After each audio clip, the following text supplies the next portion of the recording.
దేశవ్యాప్తంగా దళితుల ఐక్యతను దెబ్బతీసేందుకు ఎస్సీ వర్గీకరణ పేరుతో చంద్రబాబు నాయుడు భాగస్వామ్యంతో మోదీ ప్రభుత్వం కుట్ర చేస్తుందని national president for rocks and Mala Mahanadu అధ్యక్షుడు డాక్టర్ రత్నాకర్ విమర్శించారు.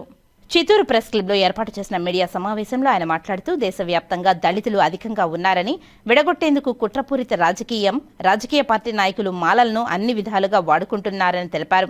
కులాన్ని మతాన్ని రెచ్చగొట్టి ఈ దేశాన్ని విభజించి దేశంను అమ్ముకునే బీజేపీ ప్రభుత్వం ఉందని తెలిపారు. తెలంగాణ రాష్ట్రం ముఖ్యమంత్రి రేవంత్ రెడ్డి కూడా చంద్రబాబు లాగా మాల సామాజిక వర్గంపై కక్ష సాధింపు చర్యలకు పాల్పడుతున్నారని తెలిపారు. ఎస్సీ వర్గీకరణను వెనక్కి తీసుకోవాలని డిమాండ్ చేశారు. మాలల్లారా, మేల్కోకపోతే భవిష్యత్తులో ఉనికిని కోల్పోతామని తెలిపారు. ఇందుకోసం దేశవ్యాప్తంగా పోరాటాలకు సిద్ధం కావాలని దళితులకు ఈ సందర్భంగా ఆయన పిలుపునిచ్చారు. పిఠాపురం నుంచి నిరసన ఆందోళన కార్యక్రమాలను శ్రీకారం చుడతామని హెచ్చరించారు. ఈ మీడియా సమావేశంలో ఆ సంఘం నాయకులు సంతోష్ కుమార్, దేవా తదితరులు పాల్గొన్నారు.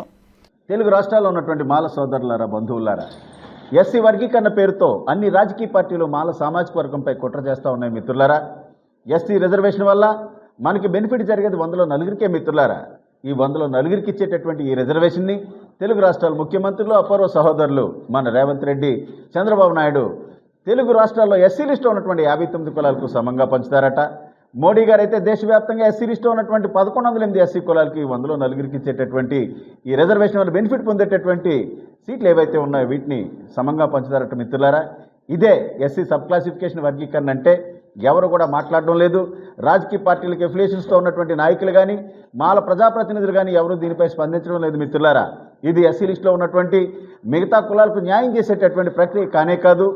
ఎస్సీ లిస్టులో డెవలప్ అయినటువంటి ప్రతి ఎస్సీ కులాన్ని కూడా తొక్కేసేటటువంటి కార్యక్రమం బీజేపీ, మోడీ తీసుకున్నారు. కాబట్టి మనమంతా దీనిపై శాంతియుతంగా పోరాటం చేయాలని చెప్పేసి విజ్ఞప్తి చేస్తూ ఉన్నాను. మిత్రులారా, బార్ బహనోं सुनिए, एससी आरक्षण वर्गीकरण के बहाने देश भर में सभी राजनीतिक पार्टियां दलितों की एकता को कमजोर कर रही है. इस पर हमें सभी को मिलकर लोकतांत्रिक लड़ाई करनी चाहिए. भाइयों बहनों, लड़ना है. మిత్రులారా, ఇది మనకి రిజర్వేషన్ పేరుతో పడేసేది ఎంగిలి మెతుకులు మాత్రమే. Just it's peanuts. ఈ వర్గీకరణ పేరుతో ఈ ఎంగిలి మెతుకుల్లోనే ఓటాల కోసం మీరు నిరంతరం కొట్టుకు చావండి. అలాగే ఈ ఎంగిలి మెతుకుల్లోనే ఓటాల కోసం మీరు నిరంతరం కొట్టుకు చేస్తూ రాజ్యాధికారం వైపు కన్నెత్తి చూడకండి అనేటటువంటి ఉద్దేశంతో బీజేపీ, మోడీ దేశవ్యాప్తంగా తీసుకొచ్చినటువంటి కుట్ర. మిత్రులారా,